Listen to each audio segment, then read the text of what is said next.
आज सेक्शन पढ़ेंगे हम, सेक्शन 71, 72, 73 और 74, 4 सेक्शन कवर करेंगे आज।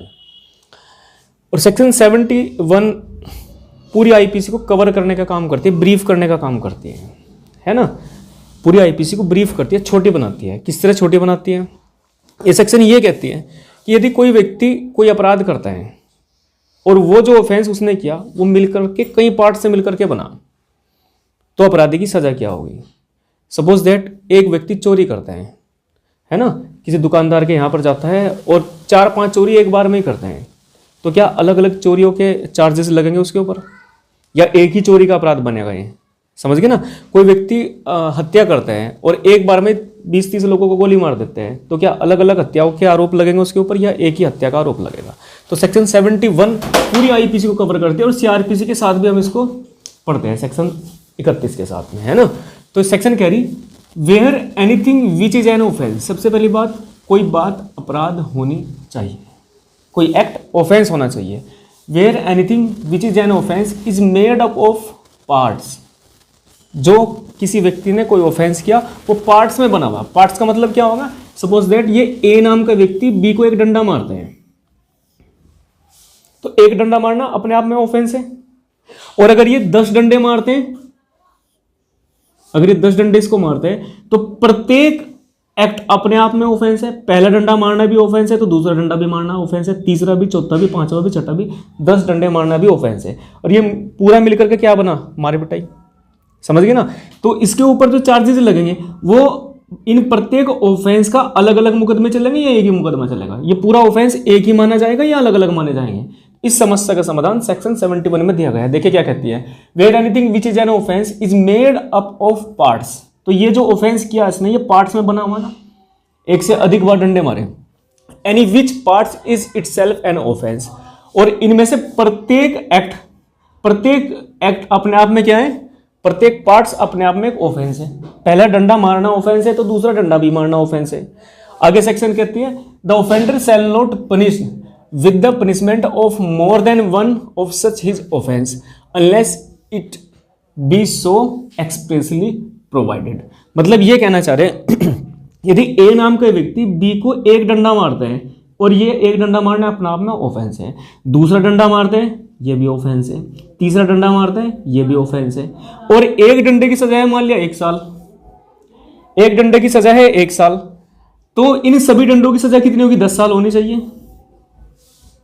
समझे नहीं समझे? 10 साल होनी चाहिए ना। उठा लो कोई नहीं। इन सभी डंडों की सजा 10 साल होनी चाहिए।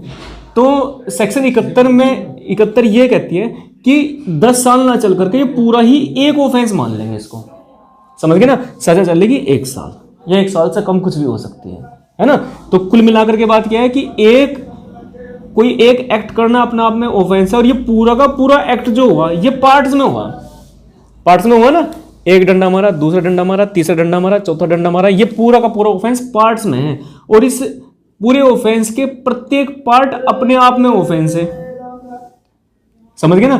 तो इनमें से किसी एक के लिए जो सजा है वही संपूर्ण के लिए सजा होगी। यदि एक डंडा मारने की एक सजा है तो सभी के लिए एक ही सजा मिलेगी, मतलब 1 ही साल की सजा होगी, अदरवाइज नहीं। बात समझ आई आपको। एक व्यक्ति सपोज दैट चोरी करने के लिए जाता है, ज्वेलर्स के यहाँ पे गया, है ना, उसने कुछ अंगूठियाँ उठा ली, कुछ चैन उठा ली, कुछ और ज्वेलरी उसने उठा ली। तो प्रत्येक चोरी अपने आप में अलग अलग क्या है? पार्ट्स में किया ना उसने ये सारा का सारा। केवल एक ही चीज उठा करके तो आया नहीं वो, या हो सकता है कुछ हीरे के कुछ नग होंगे, मुट्ठा भर के ले आया उसका वो, है ना। तो ये क्या होगा? यहाँ प्रत्येक पार्ट्स अपने आप में ऑफेंस है। अगर उसके ऊपर चोरी का आरोप लगाए और प्रत्येक के लिए अलग अलग सजाए, अलग अलग मुकदमे दायर करने पड़े, तो हो सकता है 20-30 मुकदमे दायर करने पड़े चोरी के अलग अलग। समझ गए ना। जैसे एक आदमी एक घर में जाता है और 2 बैल खोल करके ले आते हैं, तो उसने एक ही चोरी की। इसी प्रकार पहले वाले मामले में भी एक ही चोरी का ऑफेंस हुआ, हालांकि पार्ट्स में हुआ था। समझ गए ना। सपोज दैट एक व्यक्ति किसी दुकानदार के यहाँ पे जाता है और अपना एक जो है ना, उसने बहुत सारी मूंगफली उठा ली खाने के लिए। कई बार टेस्ट करने के लिए मूंगफली उठा लेते हैं ना, वो इतनी सारी उठा ली, तो एक मूंगफली उठाना चोरी है। और वे गिन के देख लो, पता लगा 150 आई होगी उसके हाथ में, 50 आई होंगी, और एक मूंगफली के लिए सजा क्या है? 3 साल। और तो उसके लिए कितनी होगी? 50 के लिए 150 साल। समझ गए नहीं समझ गए? तो कुल मिलाकर के सेक्शन 71 क्या कहती है? ये कहती है कि जहां की कोई कार्य अपने आप में, कोई एक्ट अपने आप में ऑफेंस है, मिलकर के पार्ट्स में बना इस तरह से, है ना, तो प्रत्येक पार्ट्स अपने आप में ऑफेंस है, तो वहां एक ऑफेंस के लिए जो सजा है बस वही चलेगी, बाकी की नहीं चलेगी। बात समझे नहीं समझे? एक ही बार में 4-5 चाटे मार दिए तो बस एक चाटा, समझ गए ना? लेकिन एक चाटा आज मारा है, एक चाटा कल मारा, तो यहां पर अलग अलग ऑफेंस हुए। एक चोरी इस घर में की, एक चोरी फिर 1 घंटे बाद किसी दूसरे घर में की, फिर कुछ टाइम बाद फिर तीसरे घर में चोरी की, तो ये अलग अलग चोरी है। लेकिन एक ही बार में, एक ही ट्रांजेक्शन में अगर उसने कोई बहुत सारे एक्ट किए हो, कोई ऑफेंस पार्ट में अगर उसने किया हो, कोई ऑफेंस पार्ट में उसने किया हो, तो बस एक ही सजा चलेगी उसके लिए। तो सेक्शन 71 तो बड़ी काम की सेक्शन है, समझ गए नहीं समझ गए? सेक्शन 71 तो बहुत काम की सेक्शन है। तो इस तरह से क्या है, सेक्शन 31 के साथ पढ़ते हैं सीआरपीसी, जब आपको पढ़ाऊंगा तो वहां भी पढ़ाऊंगा इसको मैं। सेक्शन 31 कि जो सजाएं हैं कॉन्जिक्यूटिव चलेगी या कॉन्करेंट चलेगी, वहां भी शुरुआत में लिखा हुआ कि सेक्शन 71 को ध्यान में रखते हैं, सेक्शन 71 के अधीन रहते हुए सजाएं चलेगी, है ना। तो कुल मिलाकर के सेक्शन 71 क्या कहती है हमारी? 71 इतना ही कहती है कि जहां की कोई कार्य अपने आप में ऑफेंस है और कई पार्ट में वो बना हो, और प्रत्येक पार्ट अपने आप में ऑफेंस है, तो बस एक के लिए जो सजा है बस वही चलेगी, बाकी की नहीं चलेगी, है ना। क्लियर है ना स्थिति आपको? जैसे एक व्यक्ति किसी व्यक्ति का मर्डर कर देते हैं, 2 दिन बाद फिर मर्डर करते हैं, 3 दिन बाद फिर मर्डर करते हैं, तो अलग अलग मर्डर के चार्जेस चलेंगे, यहाँ पे अलग अलग मर्डर के आरोप लगेंगे उसके ऊपर। लेकिन यदि एक जगह 3-4 लोग बैठे हुए और गन उठाई और फायर कर दी, 2 लोग एक साथ मारे गए, तो बस उसने एक ही ऑफेंस किया यहाँ पे। क्लियर है ना? कोई टाइम बम उठाया और फेंक दिया भीड़ में, 3-4 लोग मारे गए, तो बस एक ही ऑफेंस किया, एक ही मर्डर का आरोप लगेगा, क्योंकि वो जो ऑफेंस है वो पार्ट में हुआ। क्लियर है ना बात आपको? तो सेक्शन 71 में यही व्यवस्था की गई है। आगे फिर क्या कह रही सेक्शन 71? कह रही where anything is an offence falling 2 or more separate definition of any law, underline कर लेना, of any law in force for the time being by which offence are defined और पनिश्ड। दूसरी क्लोज इसकी कहती है कि जहां की कोई अपराध किसी विधि की 2 या अधिक डेफिनेशन में फॉल होते हैं, कार्य तो एक ही हुआ लेकिन 2 जगह कवर हो रही बात, वो समझ गए ना? कार्य तो एक ही हुआ लेकिन 2 जगह कवर हो रही, तो सजा क्या होगी? समझ गए ना? तो सेक्शन कह रही where anything is an offence, जहां की कोई कार्य अपने आप में ऑफेंस है, falling 2 or more separate definition, कार्य तो एक हुआ, इस व्यक्ति ने कार्य तो एक किया, लेकिन किसी विधि की 2 धाराओं में कवर होता है, एक इसमें और एक इसमें, तब सजा कौन से वाले की चलेगी? या दोनों को मिला करके जो बैठेगी वो सजा चलेगी? समझ गए ना? तो उसका जो उपाय दे रखा वो सबसे लास्ट वाली क्लोज में दे रखा, कह रहे where anything is an offence falling 2 or more separate definition of any law. Of any law का मतलब है या तो आईपीसी की किसी धारा में, किसी वो कार्य जो उसने किया आईपीसी की 2 या 2 से अधिक धाराओं में, सेपरेट धाराओं में कवर होता हो ऑफेंस के रूप में, या किसी और एक्ट की पोस्को एक्ट में, या सपोज दैट एनडीपीएस एक्ट में कवर होता है उसका कार्य, एनडीपीएस एक्ट की 2 धाराओं में। लेकिन ऐसा नहीं है कि उसका वो कार्य आईपीसी में भी कवर होता है और एनडीपीएस एक्ट में भी कवर होता है। आईपीसी में भी ऑफेंस है, उसने जो एक्ट किया, और वही कार्य किसी न किसी रूप में आपका क्या बोलते हैं आर्म्स एक्ट में भी कवर होता है। उस सिचुएशन की बात नहीं कर रही, कह रहे कि विधि भी एक होनी चाहिए, कह रहे ना ऑफ एनी लॉ, विधि एक ही विधि होनी चाहिए। आईपीसी है तो आईपीसी की 2 धाराओं में कवर होता हूं, फिर तो अलग अलग सजाएं चलेंगी। मतलब यदि आईपीसी में भी वो बात जो उसने वो कार्य किया आईपीसी में भी अपराध है और किसी अन्य विधि में भी अपराध है, यदि आईपीसी और किसी अन्य विधि में भी अपराध है, दोनों की सजाएं अलग अलग चलेगी। लेकिन एक ही लॉ के 2 धाराओं में वो बात अपराध घोषित की गई, उस कंडीशन में सजा कौन सी वाली चलेगी, या दोनों चलेंगी या कौन सी चलेगी? सबसे लास्ट वाली लाइन में सॉल्यूशन दिया गया, कह रहे any law in force for the time being by which offence are defined और पनिश्ड। मतलब जिस विधि के अधीन उसने जो कार्य किया, सपोज दैट एनडीपीएस की किन्हीं 2 धाराओं में फॉल होता है, एक्ट एक है, या आईपीसी की किन्हीं 2 धाराओं में ऑफेंस है, एक्ट एक ही किया, और दो धाराओं में फॉल होते हैं, वो दो धाराओं में वो बात कवर होती है, दो धाराओं में अपराध बनती है, और वो विधि एट प्रेजेंट एनफोर्समेंट में भी होनी चाहिए। ऐसा ना हो जैसे 497 रिपील्ड कर दी, इसको अनकॉन्स्टिट्यूशनल घोषित कर देगा ना, ऐसा ना हो। एट प्रेजेंट वो जो एक्ट किया उसने, वो एट प्रेजेंट कानून के अंदर उसको दंडनीय बनाया गया, उसको रिपील्ड ना किया गया, अनकॉन्स्टिट्यूशनल घोषित भी ना किया गया हो। अभी वो कानून जीवित होना चाहिए, जिंदा होना चाहिए, कहने का मतलब ये है ना। तो सबसे लास्ट की लाइन देखिए क्या कहती है, ये सबसे लास्ट की दो लाइन है, ये इस वाले पैराग्राफ के लिए भी है और इस वाले पैराग्राफ के लिए भी है। तो लास्ट वाली लाइन कह रही, the offender shall not be punished with a more severe punishment than the court which terms him could award for any one of such offence. मतलब सेक्शन ये कहती है सबसे लास्ट की, अगर किसी व्यक्ति ने कोई एक्ट किया और वो किसी भी विधि की दो धाराओं में वो बात कवर होती है अपराध के रूप में, तो उन दोनों अपराधों में से जिसमें सबसे ज्यादा दंड लिखा हुआ है उससे ज्यादा नहीं दे सकते। समझ गए ना। मान लिया एनडीपीएस एक्ट या आर्म्स एक्ट या इंडियन पिनल कोड की किन्हीं दो धाराओं में अपराध है, एक्ट तो इस व्यक्ति ने एक किया, ठीक है ना, एक तो ये सेक्शन होगी और एक ये सेक्शन होगी, समझ गए, दो जगह कवर होता है, तो दोनों में सबसे ज्यादा दंड जोन सी वाली में बस वही वाला मिल जाएगा, इसको इसके साथ में प्लस करके नहीं देखने के। जैसे सपोज दैट एक ऑफेंस है 411 का और एक ऑफेंस है 414 का। 411 क्या कहती है, चुराई हुई संपत्ति को यह जानते हुए कि यह संपत्ति चुराई हुई है, खरीदना लेना, वो क्या होगा, 411 का ऑफेंस बन जाते हैं।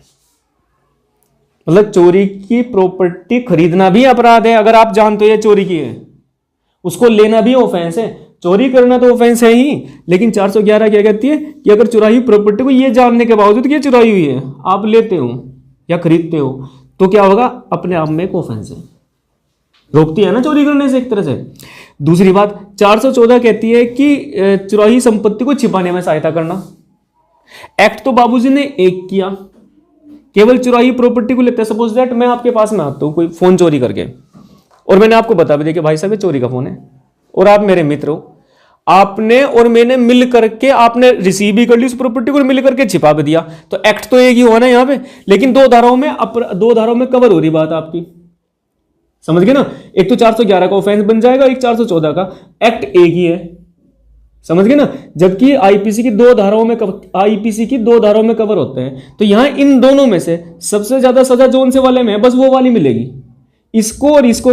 सपोज दैट इसकी 3 साल है और इसकी 2 साल है, तो दोनों को जोड़ कर नहीं देखेंगे, दोनों में से सबसे ज्यादा किसमें है, इस वाली में, तो बस यही मिल जाएगी, इसको खत्म कर देंगे। क्लियर है बात। फिर से पढ़ते हैं, where anything is an offence falling 2 or more separate definition of any law. वो लॉ कोई भी हो सकते हैं, वैसे तो भारतीय संविधान के आर्टिकल 13 में लॉ को डिफाइन किया गया है। संसद के द्वारा बनाया गया कोई भी कानून है वो विधि है, वो लॉ है ना। स्टेट लेजिस्लेशन के द्वारा बनाया गया कोई भी कानून वो भी विधि होगा, है ना, वो भी लॉ होगा। इसके अलावा सरकार जो नियम बनाती है, रेगुलेशन बनाती है, ऑर्डिनेंस होता है, रूढ़ी प्रथाएं हैं, ये सब क्या है, ये सब भी लॉ है, समझ गए ना। तो कुल मिलाकर के बात क्या है कि एक व्यक्ति होना चाहिए, इस व्यक्ति ने केवल एक एक्ट किया हो और वो एक्ट किसी विधि की, किसी एक विधि की, याद रखना, मैं बार बार इस चीज पे जोर डाल के बोल रहा, किसी एक विधि की, अलग अलग विधि की नहीं, किसी एक ही विधि की दो धाराओं में अगर ऑफेंस है वो, तो उन दोनों में से सबसे ज्यादा सजा जो उनसे में वही वाली मिलेगी। तो ये दूसरी जो क्लोज हमने पढ़ी, ये भी एक तरह से समरी करने का काम करती है, ब्रीफ करने का काम करती है ना। तो लेकिन अब एक चीज और, यदि इसके द्वारा किया गया एक्ट एक तो यहां कवर होता है इंडियन पिनल कोड में, और वही एक्ट एनडीपीएस एक्ट में कवर होता है, तो इसकी सजा अलग चलेगी, इसकी अलग चलेगी। फिर ऐसा कर लेंगे 3+2। अब स्थिति क्लियर हुई आपको। नेक्स्ट चलते हैं, तीसरा पैराग्राफ 71 का। ये क्या कहते हैं, where several acts of which one or more than one would by itself or themselves constitute an offence, constitute when combined a different offence. मतलब जब बहुत सारे एक्ट किए हो, किसी व्यक्ति ने बहुत सारे एक्ट किए हो, सेरेबल एक्ट्स किए हो, और वे सभी के सभी एक्ट्स अपने आप में ऑफेंस हो। किसी व्यक्ति ने बहुत सारे एक्ट्स किए और वे सभी के सभी एक्ट अपने आप में ऑफेंस है, और अगर उनको मिला दे तो एक नया ऑफेंस बन जाएगा। समझ गए नहीं समझ गए? अगर उनको मिला दे तो एक नया ऑफेंस बन जाएगा। तो उस कंडीशन में क्या होगा, जैसे एक उदाहरण से समझते हैं हम। कानून को आप उदाहरण के माध्यम से ही समझ पाओगे अच्छे से, अदरवाइज पैसिव लैंग्वेज में लिखा हुआ है, थोड़ा सा समझने में प्रॉब्लम तो देखो आएगी आपको। कह रहे कि इस व्यक्ति ने डकैती डाली। डकैती की कौन सी सेक्शन है? फिर 391 396 खोलना है एक बार, 396।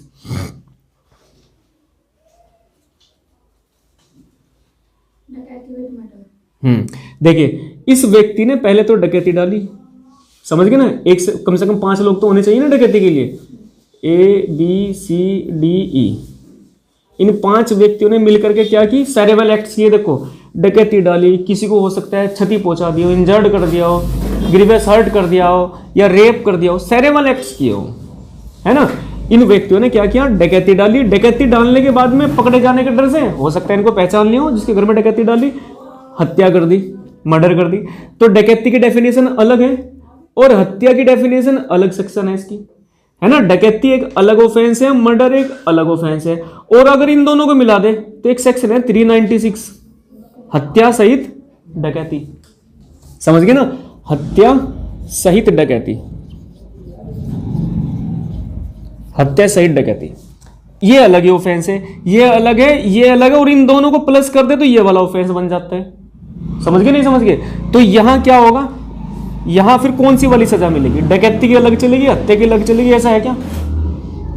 समझ गए ना? या इन दोनों को मिलाकर के एक नया ही अपराध बनाइए, इसकी चलेगी या तीनों की चलेगी? क्या होगा यहां पर? इसके लिए भी ये पैराग्राफ नंबर 3 है। ये कहते हैं the offender shall not be punish with the more severe punishment. Severe punishment क्या है? इन दोनों में से ज्यादा है, कठोर दंड जिसमें दिया गया है, ज्यादा दंड जिसमें दिया गया है, than the court which terms he could awarded for any one of such offence. आगे कह रहे हैं कि इन दोनों में से ज्यादा पनिशमेंट जो उनसी सेक्शन में है बस वो वाला दे लेंगे, एक छोड़ देंगे। क्लियर है स्थिति आपको? नहीं तो जब इसमें तो 396 में आ जाएगी ना तो बात, फिर अलग-अलग चलाना। देखो अलग अलग इसलिए कह रहे हैं कि डकैती के लिए तो अलग चलेगा, प्रूव करना पड़ेगा ना, और मर्डर भी किया, और इन दोनों को मिला दे तो ये वाली बन गई। समझ गए ना? तो कुल मिलाकर के ये है कि इन दोनों में सबसे ज्यादा दंड कौन? ये नहीं चलेगी। फिर इन दोनों में से सबसे ज्यादा दंड जोन सी में वो वाली चलेगी, या इन तीनों में सबसे ज्यादा दंड पनिशमेंट जोन सी में वो वाली चलेगी। बस गुरुतर दंड से दंड नहीं होगा, ये लिखा हुआ ना, इनमें सबसे ज्यादा दंड जोन से में लिखा हुआ है, बस वो वाली सजा चलेगी, बाकी को छोड़ देंगे। ठीक है ना? जाहिर सी बात है, इसमें चलेगी या इसमें चलेगी? तो जिसमें भी सबसे ज्यादा दंड दे रखा वो वाली चलेगी, बाकी मर्ज हो जाएंगे अपना आप उसी में ही। क्लियर है बात? तो सेक्शन 71 में 3 क्लोज दे रखी कुल मिलाकर, और जो चौथी क्लोज है, इन 2 क्लोज, ये क्लोज सेकंड और क्लोज थर्ड, ये 4th क्लोज, इन दोनों के बारे में बात करती है। सेक्शन 71 की जो फर्स्ट क्लोज है, ये अपना सॉल्यूशन खुद ही लेकर के आई। समझ गए ना? इसके बारे में आपको ये नहीं पढ़नी 4th क्लोज। जब ये सेकंड और थर्ड पढ़ेंगे तो 4th का इसमें इन दोनों का सॉल्यूशन लिखा हुआ है। तो 71 क्या कहती है? Wear anything which is an offence made up of parts any of which parts is itself an offence. जहां की कोई आपराधिक कार्य किया गया हो, आपराधिक कार्य है और वो पार्ट्स में किया गया हो, और उनमें से प्रत्येक पार्ट्स अपने आप में ऑफेंस है, तो एक पार्ट्स के लिए जो पनिशमेंट है बस वही मिलेगी, बाकी को छोड़ देंगे। लेकिन यदि वो कार्य अलग अलग पार्ट्स में किया गया और एक ही ट्रांजैक्शन में किया गया तो ही ये सेक्शन अप्लाई होगी, अदरवाइज नहीं। एक रैपट आज मारा, एक 10 दिन बाद मारा, तो अलग अलग ऑफेंस है। लेकिन एक ही बार में 4-5 चाटे मार दिए तो अब एक ही हुआ यहां पर। क्लियर है ना बात? एक चोरी आज की, एक चोरी परसों की, तो अलग अलग ऑफेंस है। और एक ही दिन में एक ही घर में अलग अलग वस्तुओं की चोरी कर ली तो एक ही चोरी है। अब स्थिति क्लियर हुई? सेकंड क्लॉज फिर से रिवाइज कर लेते हैं। कह रहे कि जहां की कोई एक्ट किया, और एक्ट तो एक ही किया, लेकिन किसी विधि की अलग अलग 2 धाराओं में वो एक्ट कवर होते हैं अपराध के रूप में, तो उनमें से सबसे ज्यादा दंड जोन से सेक्शन में है वो वाली सजा चलेगी, दूसरी वाली कम वाली को छोड़ देंगे। फिर ये कह रही कि वेयर सेरेबल एक्ट्स, बहुत सारे एक्ट्स किए गए हों और उनको मिला दे तो एक नया ही ऑफेंस बन जाएगा। तो वहां भी फिर उसके बारे में भी ये फोर्थ क्लॉज बात करते हैं कि सबसे ज्यादा दंड जोन सी वाली सेक्शन में वो चलेगा, अदरवाइज छोड़ देंगे। अब स्थिति क्लियर है? कोई डाउट है तो मुझे बताओ। आगे चलते हैं। सेक्शन 72 ये कह रही, in all cases in which judgment is given that a person is guilty one of several offence specified in judgment but that it is doubtful of which of this offense he is guilty, the offender shall be punished for the offense for which the lowest punishment is provided if the same punishment is not provided for all। कुल मिलाकर कितना कहना चाह रहे कि किसी व्यक्ति के ऊपर एक से अधिक चार्जेस लगे, किसी अपराध के एक से अधिक अपराधों के चार्जेस फ्रेम आउट हुए उसके, समझ गए ना। लेकिन ये नहीं कंफर्म कर पा रहे जज साहब कि इनमें से इसने कौन से वाला ऑफेंस किया, समझ गए ना। इतना तो कंफर्म है कि इन दोनों में से ही कोई सा किया, लेकिन लैक ऑफ फैक्ट्स की वजह से ये नहीं कंफर्म कर पा रहे दोनों में से कौन सा किया। कई बार ऐसी सिचुएशन हो जाती है कि ये नहीं पता लग पाता दोनों में से किया कौन सा। तो इस सेक्शन में सॉल्यूशन लिखा हुआ है। ये सेक्शन कहते हैं कि उन दोनों में से सबसे कम सजा जोन से अपराध की है वो वाली चलेगी, अगर मैं कंफर्म नहीं हो पा रहा। जैसे एक तो हुआ मर्डर, अरे क्या हुआ इसको, एक तो हुआ मर्डर और एक हुआ कल्पेबल होमिसाइड, हत्या और आपराधिक मानववध 299 और 300। इन दोनों के बीच में डिफरेंस करने में ही रेग बनाम गोविंदा में 100 साल लगे थे न्यायालय को कि इन दोनों के बीच में क्या अंतर है। जनरली कोर्ट कंफ्यूज हो जाती थी कि ये वाला ऑफेंस किया या ये वाला ऑफेंस किया, आपराधिक मानव वध का ऑफेंस किया या मर्डर किया, दोनों में डिफरेंस करना बहुत ही मुश्किल काम था। फिर रेग बनाम गोविंदा का आईपीसी आने के भी 100 साल बाद इन दोनों के बीच में वे अंतर कर पाए, और आज भी दिक्कत हो जाती है। कई बार फैक्ट की कमी की वजह से हमें ये नहीं पता लग पाता कि ये वाला ऑफेंस हुआ या ये वाला ऑफेंस हुआ, लेकिन इतना कंफर्म है कि इन दोनों में से कोई सा हुआ। इतना तो कंफर्म है कि दोनों में से ही कोई सा ना कोई सा हुआ। तो इस कंडीशन के लिए फिर सजा इसकी चले या इसकी चले, ये एक समस्या आ गई ना। तो सेक्शन 72 में इसका सॉल्यूशन लिखा हुआ है। सेक्शन 72 कहती है इन दोनों में सबसे कम जोन से में लिखी हुई है सजा वो वाली चलेगी, अदरवाइज नहीं। क्लियर है ना? मतलब इसका लाभ दे देंगे अभियुक्त को, लाभ तो मिलना चाहिए ना। ज्यादा सजा क्यों दोगे आप उसको, या तो कंफर्म करो। और जब कंफर्म नहीं है कोई सा कौन सा किया, लेकिन ये पक्का है कंफर्म है कि दोनों में से ही कोई सा किया, तो ऐसी सिचुएशन में जो दोनों में सबसे कम जोन से वाले में है वो वाली सजा चलेगी, अदरवाइज नहीं। क्लियर है स्थिति? सेक्शन 73 और 74 पे आते हैं हम।